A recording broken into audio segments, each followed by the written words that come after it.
రఘురామకృష్ణంరాజు గారు ప్రస్తుతం డిప్యూటీ స్పీకర్గా ఉన్నటువంటి తన మీద ఇంతకుముందు ప్రభుత్వంలో అరెస్ట్ చేసి కస్టోడియల్ టార్చర్కు పాల్పడ్డారు అని ఆయన ఫిర్యాదు చేస్తే ఇప్పుడు దాని మీద విచారణ సాగుతూ ఉంది కదా. ఆ విచారణ చేయడం కోసం ప్రత్యేకించి ప్రభుత్వం ప్రకాశం జిల్లా ఎస్పీ ఏఆర్ దామోదర్కి ఆ బాధ్యతలు అప్పగించారు. సో తాను విచారణ చేస్తూ ఉన్నారు. ఈ క్రమంలో ఇప్పటికే ఇందులో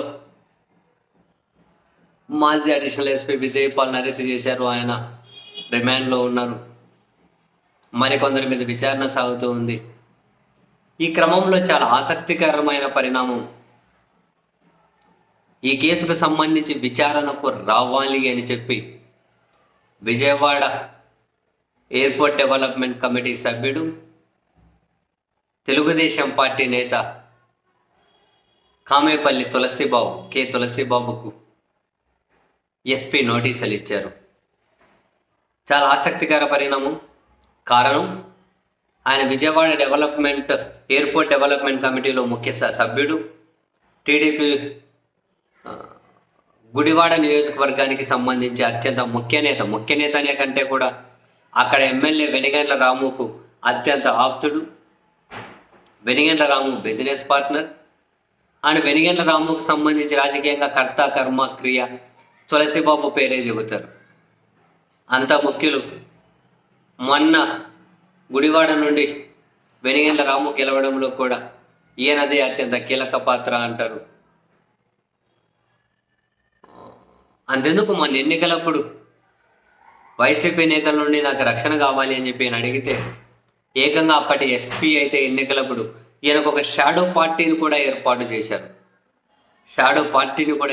చేశారు. అంత ముఖ్యం. ఈ క్రమంలో రఘురామకృష్ణంరాజు గారు కూడా ఎప్పుడు తులసిబాబు పేరు కూడా ప్రస్తావన తీసుకురాలేదు. తులసిబాబు గారి పేరు కూడా. కానీ ఆసక్తికరంగా, ఇంట్రెస్టింగ్గా ఇప్పుడు ఎస్పీ ఆయనకు నోటీసులు ఇవ్వడం వెనుక ఏం జరుగుతుందో అర్థం కావడం లేదు. మరో ఎండు నుండి ఆ తులసిబాబు సిఐడి మాజీ చీఫ్ సునీల్ కుమార్కి క్లోజ్ అని చెప్పి వార్తలు వస్తూ ఉన్నాయి. మరి టీడీపీ నేత ప్రమేయం ఏంటి? లేకపోతే మరెవరినైనా కనుక టార్గెట్గా చేసుకొని తన భుజం మీద నుండి ఏమైనా తుపాకీ పెడుతున్నారా? తెలియదు. ఆయన విచారణకు వచ్చి ఆయన స్టేట్మెంట్ రికార్డ్ చేసి తదుపరి పోలీసులు వేసే స్టెప్ చూసిన తర్వాత మరి తులసిబాబుని టార్గెట్ చేశారా, లేకపోతే ఆయన భుజం మీద తుపాకీ పెట్టి మరెవరినైనా టార్గెట్ చేశారా అన్న విషయం అయితే అర్థమవుతుంది. సో టీడీపీలో ముఖ్యమైన నాయకుడికి ఈ కేసు సంబంధించి విచారణకు రమ్మని ఎస్పీ నోటీసులు ఇవ్వడం టీడీపీలో కూడా పెద్ద ఎత్తున చర్చకు కారణమైంది. అండ్ తులసిబాబు గారు అయితే టీడీపీలోనే ఒక వర్గం ఇది కావాలని నా మీద చేస్తున్న పన్నాగం అని చెప్పి ఆయన అంటూ ఉన్నారట. ఏది నిజం, ఏది అబద్ధం, ఈయన పాత్ర ఏంది అన్నది మరి పోలీసులు చెప్పిన తర్వాత మరింత క్లారిటీ వస్తుందేమో.